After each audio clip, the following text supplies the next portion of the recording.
گجرات سے خبر دے آپ کو، عید الفطر کے تینوں دن گجرات پولیس نے کائٹ فلائنگ ایکٹ کی خلاف ورزی، ون ویلنگ اور تیز رفتاری کی خلاف ورزی کے خلاف کریک ڈاؤن کیا۔ ڈی پی او گجرات رانا عمر فاروق کی قیادت میں پولیس نے امن و امان کے قیام اور شہریوں کو محفوظ ماحول فراہم کرنے کے لیے مؤثر اقدامات کیے۔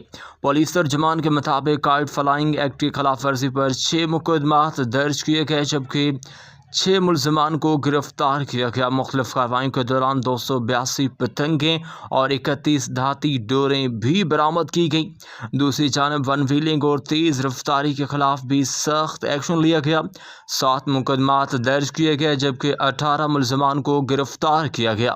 اس دوران 10 موٹر سائیکلز کو بھی قبضہ پولیس میں لیا گیا۔ ڈی پی او گجرات رانا عمر فاروق کا کہنا ہے کہ شہریوں کی جان و مال کا تحفظ اولین ترجیح ہے اور قانون شکن عناصر کے ساتھ کسی قسم کی نرمی نہیں برتی جائے گی۔